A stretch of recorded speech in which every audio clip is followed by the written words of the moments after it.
నమస్కారం G news కి స్వాగతం. నేను మీ శ్రీనివాస్. ఈ రోజు వార్తల్లో వివరాలు ఇలా ఉన్నాయి. పార్టీలకు అతీతంగా అర్హత ప్రామాణికంగా అర్హత కలిగిన ప్రతి కుటుంబానికి సంక్షేమ పథకాలు అందించిన ఘనత ముఖ్యమంత్రి జగన్మోహన్ రెడ్డికే దక్కుతుందని ఆంధ్రప్రదేశ్ శాసన సభాపతి వైఎస్ఆర్ పార్టీ అభ్యర్థి తమ్మినేని సీతారాం అన్నారు. సరుబుజ్జిలి మండలం మూల సమలాపురం పంచాయతీ పరిధిలోని గడప గడపకు ఎన్నికల ప్రచారాన్ని నిర్వహించారు. ఈ 5 సంవత్సరాలలో అందించిన సంక్షేమ పథకాలను వివరించి వైఎస్ఆర్ పార్టీ అభ్యర్థులైన నాకు ఫ్యాన్ గుర్తుపై ఓటు వేయాలని ప్రజలను అభ్యర్థించారు. ప్రతి వ్యక్తికి 2 ఓట్లు ఇస్తారని 2 ఓట్లను ఫ్యాన్ గుర్తుపై వేసి జగన్మోహన్ రెడ్డిని గెలిపించాలని ఆయన కోరారు.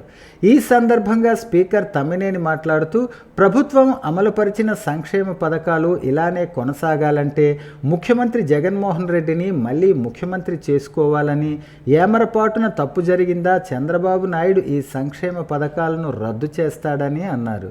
ఈ కార్యక్రమంలో MPP KVG Satyanarayana, ZPTC Suravarapu Nageswara Rao, మండల పార్టీ అధ్యక్షులు, market committee chairman Bevara Malleswara Rao, YSR party సర్పంచులు, ఎంపీటీసీలు, నాయకులు, కార్యకర్తలు పాల్గొన్నారు. శ్రీకాకుళం నగరంలో ఆదివారం రాత్రి ఏర్పాటు చేసిన యాదవుల ఆత్మీయ సమావేశంలో పాల్గొన్న మంత్రి ధర్మాన ప్రసాదరావు, యాదవులు రాజకీయ అభివృద్ధికి నా సహకారం అందించాను. నర్తు రామారావు ఎమ్మెల్సీగా చేయటంలో ఎంతగానో కృషి చేశాను అన్నారు. యాదవులను ఎమ్మెల్సీలు, ఎంపీలుగా గెలిపించి రాజ్యాధికారం అందిస్తున్నది వైసీపీ ప్రభుత్వం మాత్రమేనని స్పష్టం చేశారు. తిరుపతి స్వామివారి మేల్కొలిపే అవకాశం తీసేస్తే సన్నిధి గొల్లలను పునరుద్ధరణ చేసింది వైసీపీ ప్రభుత్వం అన్నారు. యాదవులు మాట ఇస్తే పీక పోయినా మాట జవదాటరని, అనాది నుంచి ఈ సాంప్రదాయం యాదవులు కొనసాగిస్తున్నారని కితాబిచ్చారు. ఈరోజు ప్రతి పేద కుటుంబం ఆనందంగా ఉందంటే కారణం వైసీపీ ప్రభుత్వం అన్నారు. బీద కుటుంబం హాయిగా జీవించటానికి ఏర్పాట్లు చేసింది. అభివృద్ధి జరగలేదని టీడీపీ వారు మాట చెప్పేస్తే సరికాదు. శ్రీకాకుళం జిల్లాలో సుమారు 5,000 కోట్లతో మూలపేట పోర్టు, బుడగట్లపాలెంలో ఫిషింగ్ హార్బర్, 750 కోట్లతో ఉద్దానం త్రాగునీటి ప్రాజెక్ట్ వంటి ఎన్నో చేశాం అన్నారు. యాదవుల ఓట్లు తీసుకోవటం మినహా యాదవులకు టీడీపీ చేసింది ఏమీ లేదని ధర్మాన అన్నారు. రామారావు శాసనసభకు వెళ్ళవలసిన వాడు కాదని ఈ సందర్భంగా జగన్మోహన్ రెడ్డి గారు వచ్చినప్పుడు చెప్పారు. ఈ జిల్లాలో ఉండే కులాలు కాపు, తాళీలు, బెన్నలు, తర్వాత యాదవులు అన్న మాట నేను అనేక సార్లు సంఖ్యాపరంగా పెద్దలు కులాలని పార్టీలో అనేక సార్లు వినిపించడం జరిగింది. అందుకనే రామారావు అసెంబ్లీ టికెట్ ఇవ్వలేకపోతే యాదవ్ తరఫున ఇవ్వాలి, ఈసారి ఎమ్మెల్సీ ఇవ్వాలని చెప్పి గట్టిగా పట్టుబట్టి జగన్మోహన్ రెడ్డి గారిని ఒప్పించి ఎమ్మెల్సీ చేయడం జరిగిందని మనం అందులో నా గొప్పని నాను. కానీ ఆ వాస్తవాన్ని ప్రభుత్వం దృష్టికి, పార్టీ దృష్టికి తీసుకెళ్లడంలో గొంతు మాట్లాడినటువంటి వాడు నేనే అని నేను సందర్భంగా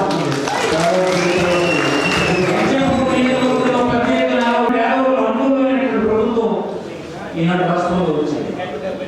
కారణం వేరే సంతోషంగా జీవించడానికి ఏం అవసరం, వారికి అందించాల్సినటువంటి సౌకర్యాల్లో ఏం లోపాలు ఉన్నాయో చూసి అవి సరిదిద్దుకుని చేశారు. ఇవే 2,000 కుటుంబం సంతోషంగా ఉండడానికి కారణం వైఎస్ఆర్ ప్రభుత్వాన్ని, జగన్మోహన్ రెడ్డి నాయకత్వంలో మీకు అందించిన కార్యక్రమాన్ని మీ ఇంటికి పోయి ఒకసారి కూర్చోండి. ఎక్కడైనా భార్య, పిల్లలు, కోడలు, కొడుకు అందరూ కలిసి కూర్చొని ఆలోచించండి. గతంలో ఎన్నడూ లేని విధంగా ఒక పేద కుటుంబం హాయిగా జీవించడానికి ఈ ప్రభుత్వం పెద్దగా కృషి చేసిందని అందరూ కలిసి ఒక అభిప్రాయానికి రాకపోతే నేను మీ ప్రతినిధిని కావాలని సందర్భంగా సాక్ష్యం అంటారా, మీ కుటుంబమే సాక్ష్యం. శ్రీకాకుళం జిల్లా పలాసలో సినీ నిర్మాత, దర్శకులు ఆర్ నారాయణమూర్తి సోమవారం పాత్రికేయ సమావేశం ఏర్పాటు చేశారు. ఈ సమావేశంలో ఆయన మాట్లాడుతూ పలాసలో ఉన్నటువంటి కిడ్నీ రీసెర్చ్ సెంటర్ను ప్రజలు వినియోగించుకోవాలని, ఇక్కడ కిడ్నీ సమస్య కాదు ఇతర ఆరోగ్య సమస్యలు ఏమున్నా డాక్టర్లు చూస్తారని, ఈ రీసెర్చ్ సెంటర్ కోసం జనసేన అధినేత పవన్ కళ్యాణ్ ఎక్కువగా కృషి చేశారని ఆయన చెప్పారు. పవన్ కళ్యాణ్ ఉద్యమంతో శ్రీకాకుళం జిల్లా పలాసలో కిడ్నీ ఆసుపత్రి మరియు పరిశోధనా కేంద్రం ఏర్పాటు చేశారన్నారు. ఈ ఉద్యానం ప్రజల కోసం జగన్మోహన్ రెడ్డి 800 కోట్లతో శుద్ధ జల ప్రాజెక్టులను అలాగే కిడ్నీ సెంటర్ను ఏర్పాటు చేశారని చెప్పారు. ఉద్యానం ప్రజలకు కిడ్నీ సమస్య ఏర్పడటానికి కారణాలు ఏంటో డాక్టర్లు వాటి మూలాలను కనుగొనాలని, అలాగే మనం వాడే క్రిమి సంహారక మందులు జీడి మామిడి తోటల్లోనూ కొబ్బరి తోటల్లోనూ పిచికారీ చేయటం వల్ల అవి వాతావరణ కాలుష్యమై దానివల్ల పలు వ్యాధులు సమస్యలు ఏర్పడుతున్నాయని, దేశానికి మూలం ఉద్యానమేనని, ఇలాంటి ఉద్యాన ప్రజలకు సమస్యలు వస్తే ఎలా పరిష్కరించుకోవాలి అని ఒకసారి వైద్యులు ఈ సమస్యపై దృష్టి పెట్టాలని చెప్పారు. ఏ ప్రభుత్వమైనా మంచి చేస్తే మంచిని గుర్తించాలని, అలానే కేంద్ర ప్రభుత్వం విద్య వైద్యంపై రాష్ట్రానికి తగిన సహకారాన్ని అందించాలని వారు కోరారు. మళ్ళా ఈ హాస్పిటల్ గురించి ఎవరో వస్తారు, ఏదో చెప్తారు, మళ్ళా ప్రభుత్వానికి ఫేవర్గా మాట్లాడతారు, లైక్ దిస్ అందులో ఇది ఒక భాగం అనే నోషన్తో మాత్రం మీ అందరినీ విజ్ఞప్తి చేస్తున్నా ఉండొద్దు. మేము ఏ పార్టీ కాదు, కానీ ఎవరైనా మంచి చేస్తే మాత్రం చెప్పుకునే మనుషులం. సత్యాన్ని చెప్పాలి, సత్యాన్ని గౌరవించాలి. ఎనీ గవర్నమెంట్ ఒక మంచి చేస్తే మనం ఏం చేయాలి, కీడు చేస్తే వ్యతిరేకించాలి. అందులో భాగంగా మన పెద్దలు డాక్టర్ కృష్ణమూర్తి గారు, మీకు తెలుసు, సోంపేట ఉద్యమంలో బ్రహ్మాండంగా నాయకుడు రోజు పెరిగేశాడు. ఆ ఉద్యమంలో నేను వచ్చా, అక్కడ మీటింగ్లో మాట్లాడా, కాకరపల్లిలో మాట్లాడా. ఆ ఉద్యమంలో పాల్గొనడం కాకుండా పీపుల్స్ వార్ అనే సినిమా కూడా తీశా, మీరందరూ ఆదరించారు. మముగన్న మాయమ్మ ఉత్తరాంధ్రమ్మ సిరులు గల్లా తల్లి మా అమ్మ తల్లో ఉద్దానమమ్మ అంటూ శ్రీకాకుళ గొప్పతనం, ఉత్తరాంధ్ర గొప్పతనం ఆ పాటలు చెప్పారు. కానీ అలాంటి ఉద్దానం, అయ్యా క్షమించండి ఎవరు ఫోన్ మాడుతున్నారు అక్కడ, ఎంతమంది కిడ్నీ బాధితులతో ఎందుకు కూడుకొని ఉంది? ఎందుకు వీళ్ళు ప్రప్రథంగా ఉద్దానంలో ఈ కిడ్నీ బాధితుల గురించి ఎక్కువ మంది పేషెంట్లు మన కృష్ణమూర్తి గారి హాస్పిటల్కి, డాక్టర్ శివాజీ గారి హాస్పిటల్కి, వర్ధకు హాస్పిటల్, ఇక్కడ మన ఖగేశ్వరరావు గారు, ఇక్కడ డాక్టర్ మల్లేశ్వరరావు గారు, ఇలాంటి పెద్దలందరూ కూడా చాలామందిని పేషెంట్లు చూసి ఏంటి వీళ్ళలో ఉన్న జబ్బు ఎందుకు ఇలా వస్తుంది, ఎందుకు ఇలా తెల్లబారిపోతున్నారు, ఎందుకు ముఖం మొత్తం శరీరం బరుక్కుపోతుంది, ఎందుకు ఇలా మరణాలు జరుగుతున్నాయి అని వాళ్ళు అనేక రకాలుగా కృషి చేసి ఇచ్చేసి టెస్టులు చేసి ఎంతమందిలో బరంపురం పంపిస్తూ మరెంతమందిలో విశాఖపట్నం పంపిస్తూ డయాలసిస్ చేస్తూ ఇన్ని అష్టకష్టాలు పడుతున్న దశలో దీనికి ఒక పరిష్కార మార్గం కావాలి అని వీరి నాయకత్వంలో రాష్ట్రంలో రాక్షస పాలన సాగుతుందని, దీనిని తరిమికొట్టే సమయం ఆసన్నమైందని బీజేపీ హెచ్చర్ల అభ్యర్థి ఎన్ ఈశ్వర్రావు అన్నారు. రామరాజ్యం రావాలంటే కేంద్రంలో నరేంద్ర మోడీ మూడోసారి ప్రధానమంత్రిగా, రాష్ట్రంలో చంద్రబాబు నాయుడు మళ్ళీ 4వసారి ముఖ్యమంత్రిగా పదవులు చేపట్టాలని అన్నారు. సోమవారం శ్రీకాకుళం జిల్లా రణస్థలం మండలం బంటుపల్లి గ్రామంలో ఏర్పాటు చేసిన కూటమి సమన్వయ కమిటీ సమావేశంలో ఆయన మాట్లాడుతూ కూటమి ప్రభుత్వంతోనే సంక్షేమం అభివృద్ధి సాధ్యమన్నారు. రాష్ట్రంలో అవినీతి అరాచక పాలన సాగుతుందని, దళితులు మైనారిటీలపై రోజుకు దాడులు పెరుగుతున్నాయని, హైందవ ధర్మం మంట కలుస్తుందని ఆవేదన వ్యక్తం చేశారు. జగన్మోహన్ రెడ్డి సర్కార్ రాష్ట్రాన్ని అన్ని రంగాల్లో భ్రష్టు పట్టించారని ఈశ్వర్రావు ఆరోపించారు. రాష్ట్రంలో ధర్మానికి అధర్మానికి మధ్య జరుగుతున్న సమరంలో ధర్మం గెలుస్తుందని ధీమా వ్యక్తం చేశారు. వైసీపీ నుంచి జీసిగడ మండలంలో పలు గ్రామాలకు చెందిన యువత బీజేపీ జనసేన పార్టీల్లో ఎన్ఈఆర్ సారథ్యంలో చేరారు. 175 నియోజకవర్గాల్లో 150 నియోజకవర్గాల చేతిలో ఉంటాయి. ప్రజలు ఆశీర్వదించి ఓటేస్తే, అభిమానించి ఓటేస్తే, నిన్ను నమ్మి ఓటేస్తే మేము ఈరోజు ఏం చేస్తున్నాం? ఆంధ్రప్రదేశ్ ప్రజలందరినీ అప్పుల్లో ముంచేసాం. సుమారు 7.5 లక్షల కోట్లు ఒక నీ పాలనలోనే, ఈ 5 సంవత్సరాల్లోనే నువ్వు ఆంధ్రప్రదేశ్ హౌస్ను అమ్మేశావు.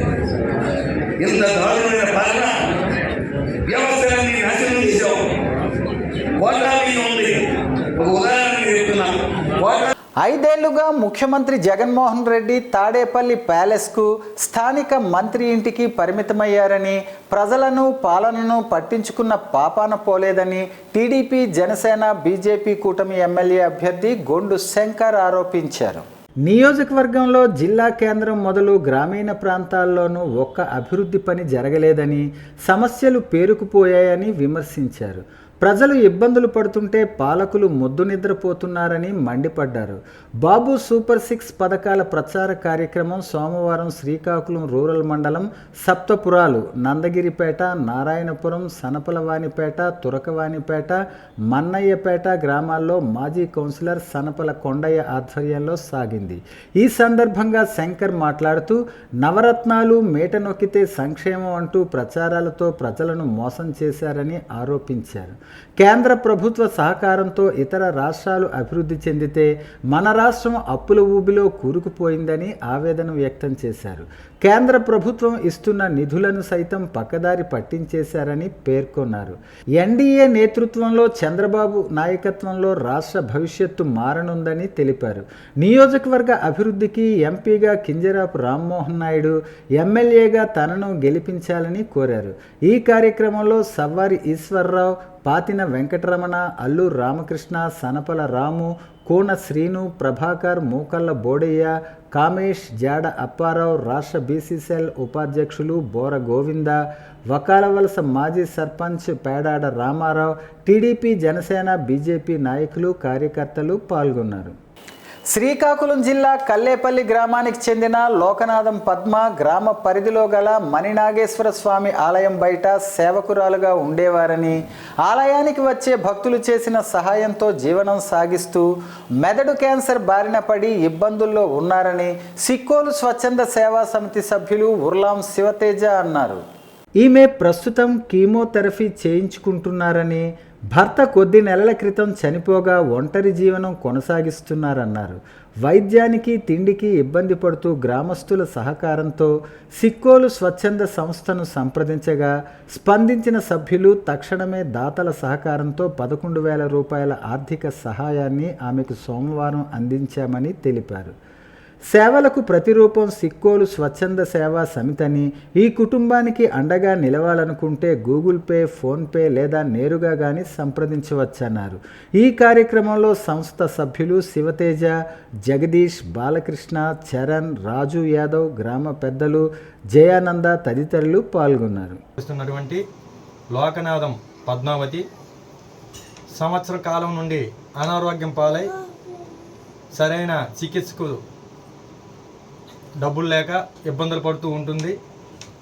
ఇటీవలి కాలంలో వైజాగ్లో అపోలో హాస్పిటల్లో ఆరోగ్యశ్రీ ద్వారా బ్రెయిన్ క్యాన్సర్కు ట్రీట్మెంట్ చేయించుకుంటూ ఉంది. అయితే కష్టకాలంలో ఉన్న ఈమె కోసం శ్రీకాకుళం సిక్కోలు ఉద్దానం సేవా సమితికి మేము ఇటీవలి కాలంలో సిక్కోలు స్వచ్ఛంద సేవా సమితికి మేము ఈ వీడియో దీనస్థితిని తెలియజేయడం జరిగింది. వాళ్ళు సంస్థ ద్వారా నేటి దినమున 11,000 రూపాయలు ధనము ఈ రోగికి అందజేయడం జరిగింది.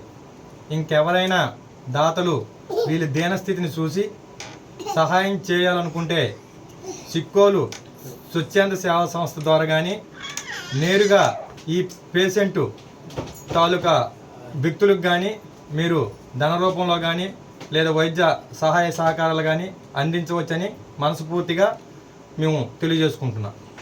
తల్లిదండ్రులకు మనమంతా రుణపడి ఉన్నామని, జన్మనిచ్చిన తల్లిదండ్రుల కోసం మనం ఎంత చెప్పినా తక్కువేనని స్థానిక మునుసంపేటలో గల Gayatri college of science and management కళాశాల సహకారంతో సోమవారం జేసీఐ శ్రీకాకుళం మెయిన్ అధ్యక్షులు కోన అనిల్ కుమార్ ఆధ్వర్యంలో జరిగిన ట్రాఫిక్ అవగాహన కార్యక్రమంలో ట్రాఫిక్ సర్కిల్ ఇన్స్పెక్టర్ ఎం అవతారం అన్నారు. ఈ సందర్భంగా అవతారం మాట్లాడుతూ, విద్యార్థులకు ఉజ్వల భవిష్యత్తు ఉందని, మీకు గాయత్రి కళాశాల దొరకటం అదృష్టమని, కొన్ని చెడు వ్యసనాలకు లోబడి చదువుని నిర్లక్ష్యం చేస్తూ తప్పుత్రోవలో వెళ్తున్నారు. గత 3 సంవత్సరాలలో జరిగిన రహదారి ప్రమాదాల వివరాలను, చిత్రాలను ప్రాజెక్టర్ సహాయంతో విద్యార్థులందరికీ చూపిస్తూ ప్రమాదాలకు కారణమైన వివరాలను విద్యార్థులకు అర్థమయ్యే విధంగా వివరించారు. విద్యార్థులు కళాశాలలకు వచ్చేటప్పుడు వెళ్ళేటప్పుడు జాగ్రత్తలు తీసుకొని వాహనాన్ని నడపాలని, శిరస్త్రాణం లేకుండా వాహనాన్ని నడపకూడదని, రోడ్డు ప్రమాద బాధితుల కన్నీటి గాథలు వర్ణనాతీతమని, ప్రాణాలు కోల్పోవటం వల్ల మీ చదువుతో పాటు జీవితాలను నాశనం చేసుకుంటున్నారన్నారు. మీకు ఎటువంటి సమస్యలు ఉన్నా కళాశాల యాజమాన్యానికి, తల్లిదండ్రులకు చెప్పాలని, పిరికితనంతో చావటం సమస్యకు పరిష్కారం కాదని, విద్యార్థులందరూ కష్టపడి ఇష్టపడి చదువుతూ భవిష్యత్తులో ఉన్నత స్థానంలో నిలవాలన్నారు. జేసీఐ అధ్యక్షులు కోన అనిల్ కుమార్, ఉపాధ్యక్షులు ఉర్లాం శివతేజ మాట్లాడుతూ విద్యార్థులు సమాజంపై సరైన అవగాహన లేకపోవడంతో తప్పటడుగులు వేస్తున్నారని, జేసీఐ శ్రీకాకుళం మెయిన్ ఆధ్వర్యంలో నిరంతరం అవగాహన కార్యక్రమాలను నిర్వహిస్తున్నామన్నారు. కళాశాల ప్రిన్సిపల్ డాక్టర్ పులకంఠం శ్రీనివాసరావు మాట్లాడుతూ సిఐ అవతారం చెప్పిన సలహాలను, సూచనలను విద్యార్థులందరూ పాటించాలని, జేసీఐ శ్రీకాకుళం మెయిన్ చేస్తున్న అవగాహన కార్యక్రమాలను కొనియాడారు. లైసెన్స్ ఉన్న వాటికి వయసు అనేది ఏమైనా ప్రామాణికం ఉందా? ఎంత? 18 years. లైసెన్స్ లేకుండా కూడా మోటార్ సైకిల్స్ నడపవచ్చా? సైకిల్ ఓకే, మోటార్ సైకిల్స్ కూడా నడపవచ్చు లైసెన్స్ లేకుండా. అవేంటి?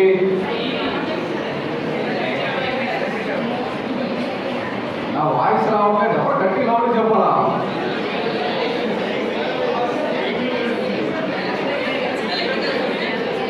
ఎలక్ట్రికల్ వెహికల్స్ అనేది ఉంటాయి. ఏవైతే 25 స్పీడ్ దాటి ఏవైతే ఎలక్ట్రికల్ సైకిల్ మోటార్ సైకిల్స్ వెళ్ళవో వారికి లైసెన్స్ అవసరం లేదు. 25 స్పీడ్ అంటే మనం స్పీడ్గా తొలగినటువంటి బాగా సైకిల్ ఏదైతే స్పీడ్ వెళ్తుందో అది ప్రతి వాహనం నడిపేటప్పుడు మనకు లైసెన్స్ అనేది ఉండాలి. నేను సుమారు 2 months అవుతుంది ఇక్కడ ట్రాఫిక్లో వచ్చాను. ప్రీవియస్లో 5 weeks పీరియడ్ వైజాగ్ సిటీలో ఇన్స్పెక్టర్గా చేసి ఇక్కడికి యాక్షన్. శ్రీకాకుళం రూరల్ మండలం సానివాడ గ్రామంలో వైఎస్ఆర్సీపీ గౌరవ మహిళా నాయకురాలు శ్రీమతి ధర్మాన గజలక్ష్మి ఎన్నికల ప్రచారంలో పాల్గొన్నారు. ఈ సందర్భంగా ఇంటింటికి వెళ్లి సంక్షేమ పథకాలు అందుతున్నాయా లేవా అని అడిగి తెలుసుకున్నారు. అవ్వా తాతలకు పెన్షన్లు అందుతున్నాయో లేవో అని అడిగి తెలుసుకున్నారు. శ్రీకాకుళం నియోజకవర్గం వైఎస్ఆర్సీపీ ఎమ్మెల్యే అభ్యర్థి ధర్మాన ప్రసాదరావుకు ఫ్యాన్ గుర్తుపై ఓటు వేసి అత్యధిక మెజారిటీతో గెలిపించాలని కోరారు. ఆమె వెంట పలువురు మహిళా నాయకులు పాల్గొన్నారు. శ్రీకాకుళం రూరల్ మండలం జడ్పీటీసీ శ్రీమతి రుప్ప దివ్య, ఎంపీపీ అంబటి నిర్మల, సానివాడ గ్రామం MPTC Ruppa Appalasuri, ex sarpanch Ungati Gopalarao, ward members మరియు వైఎస్ఆర్సీపీ నాయకులు, కార్యకర్తలు, అభిమానులు పాల్గొన్నారు. టీడీపీ, జనసేన, బీజేపీ కూటమి నిన్న ఎచ్చెర్ల మండలం ఎస్ఎస్ఆర్ పురం గ్రామంలో ఏర్పాటు చేసిన బీసీ గర్జన కార్యక్రమంపై లావేరు మండల వైసీపీ నాయకులు మీడియా సమావేశం నిర్వహించారు. ఈ సందర్భంగా వారు మాట్లాడుతూ ఎచ్చెర్ల నియోజకవర్గం బడుగు వర్గాలైన ఎస్సీలు, బీసీలైనటువంటి తూర్పు కాపు, వెలమ, కళింగ, రెడ్డిక, మత్స్యకార, యాదవ, చేనేత వర్గాలు అధిక జనాభా గల నియోజకవర్గం అని, అటువంటి ఈ నియోజకవర్గాన్ని అగ్రవర్ణ కులానికి, తన స్వంత సామాజిక వర్గానికి చెందిన వ్యక్తికి బీజేపీ తరపున చంద్రబాబు, పురంధరేశ్వరులు కలిసి టిక్కెట్ ఇప్పించుకొని బలహీన వర్గాలకు అన్యాయం చేశారన్నారు. అటువంటిది బీసీ గర్జన పేరుతో నాటకాలు ఆడుతుండటం, మొసలి కన్నీరు కార్చటం చూస్తుంటే హాస్యాస్పదంగా ఉంది అన్నారు. దీనికి టీడీపీ, బీజేపీ, జనసేన, బీసీ నాయకులు తాయిలాలు పుచ్చుకొని వత్తాసు పలకటం శోచనీయమని అన్నారు.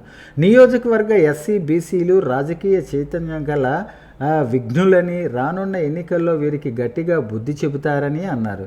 ఈ కార్యక్రమంలో లావేర్ జడ్పీటీసీ మీసాల సీతంనాయుడు, జేసీఎస్ కన్వీనర్ మీసాల శ్రీనివాసరావు, సర్పంచ్ పైడిరెడ్డి, ఎంపీటీసీ గంట్యాడ సత్యం, పలువురు సర్పంచ్లు, ఎంపీటీసీలు, వైసీపీ నాయకులు తదితరులు పాల్గొన్నారు. టీడీపీ, జనసేన, బీజేపీ కూటమి అభ్యర్థి గొండు శంకర్ విజయం తథ్యమని శ్రీకాకుళం 33వ division TDP incharge Bachchu Jayamma ఆధ్వర్యంలో సోమవారం జరిగిన బాబు సూపర్ 6 ప్రచార కార్యక్రమంలో తెలిపారు. ఈ సందర్భంగా జయమ్మ మాట్లాడుతూ కేంద్రంలో బీజేపీ, రాష్ట్రంలో టీడీపీ పాలనను రాష్ట్ర ప్రజలు కోరుకుంటున్నారని, శ్రీకాకుళం కూటమి శాసనసభ అభ్యర్థిగా గొండు శంకర్ని, లోక్సభ అభ్యర్థిగా కింజరాపు రామ్మోహన్ నాయుడును అత్యధిక మెజారిటీతో గెలిపించి టీడీపీ జాతీయ అధ్యక్షులు నారా చంద్రబాబు నాయుడుకు మొదటి బహుమతిగా మన శ్రీకాకుళం నియోజకవర్గాన్ని బహుమతిగా ఇద్దామని అన్నారు. రాష్ట్ర ప్రజలంతా వైసీపీ నిరంకుశ పాలనకు విసిగిపోయారని, ప్రజలంతా మార్పుని కోరుకుంటున్నారని తెలిపారు. ఇప్పటికైనా వైసీపీ చేస్తున్న మోసపూరిత కుట్రలను ఆపాలని, లేదంటే రానున్న ఎన్నికల్లో డిపాజిట్లు రాకుండా తగిన బుద్ధి చెబుతామని అన్నారు. ఈ కార్యక్రమంలో Kuppili Harish, B Malleshu, S Ramalakshmi, S Bharati, J Veeraraju, S Kamala, V Padmavati, B Appannareddy తదితరులు పాల్గొన్నారు. సంపద సృష్టించి సంక్షేమ పథకాలు అందించటం టీడీపీతోనే సాధ్యమని పార్టీ జిల్లా ఉపాధ్యక్షులు పిఎంజే బాబు, రాష్ట్ర రైతు విభాగం ప్రధాన కార్యదర్శి ఐటీడీపీ జిల్లా అధ్యక్షులు ప్రధాన విజయరాం, జిల్లా ఉపాధ్యక్షులు బొనిగి భాస్కర్రావు అన్నారు. జిల్లా పార్టీ కార్యాలయంలో సోమవారం వారు విలేకరులతో మాట్లాడారు. చంద్రబాబుకు సంపద సృష్టించటం తెలుసన్నారు. పెరిగిన ఆదాయాన్ని ప్రజల సంక్షేమానికి ఖర్చు చేయటానికి టీడీపీ కట్టుబడి ఉందని, సంక్షేమ పథకాలకు టీడీపీ పెట్టింది పేరని, సంక్షేమానికి ఎన్టీఆర్ బ్రాండ్ అంబాసిడర్ అని తెలిపారు.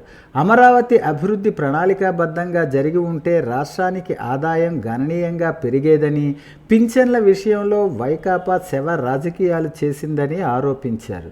టీడీపీ హయాంలో అమలు చేసిన పథకాలన్నీ మళ్ళీ ప్రారంభమవుతాయన్నారు. అంతేగాని వైకాపా పాలనలో జగన్మోహన్ రెడ్డి గారి లాగా ఉన్న ఆస్తుల్ని తనఖా పెట్టో, లేకపోతే అప్పుల కోసం వెళ్ళో తెచ్చి రాష్ట్రాన్ని అధోగతి పాలు చేయడం అనేది కాదు. సంపదను సృష్టించి వనరులు సద్వినియోగపరుచుకుని ఈ రాష్ట్రాన్ని అభివృద్ధి చేయడానికి తెలుగుదేశం పార్టీ కంకణం కట్టుకుంది. అదే టీడీపీ విజన్ 2024. అలా పెరిగిన ఆదాయాన్ని ప్రజల సంక్షేమం కోసం ఖర్చు చేయడానికి టీడీపీ కట్టుబడి ఉంది. సంక్షేమ పథకాలకు టీడీపీ పెట్టింది పేరు. అసలు సంక్షేమ పథకాలు పెట్టిందే అన్న కీర్తిశేషులు నందమూరి తారక రామారావు గారు సంక్షేమ పథకాలు ప్రవేశపెట్టింది ఆయన. పేదవాళ్ళకి గృహవసతి అయితేనేమి, సిమెంట్ రోడ్లు అయితేనేమి, మరి పింఛను, సామాజిక పింఛన్ల కార్యక్రమం ఇవన్నీ కూడా పెట్టింది ఆనాడు నందమూరి తారక రామారావు గారు, తెలుగుదేశం పార్టీ. అందుకే సంక్షేమ పథకాలకి పెట్టింది పేరు టీడీపీ. దానికి బ్రాండ్ అంబాసిడర్ అన్న ఎన్టీ రామారావు గారు. టీడీపీ అధికారంలోకి వచ్చిన తర్వాత 20 లక్షల ఉపాధి అవకాశాలు కల్పించాలనేసి మరి మేనిఫెస్టోలో సూపర్ 6లో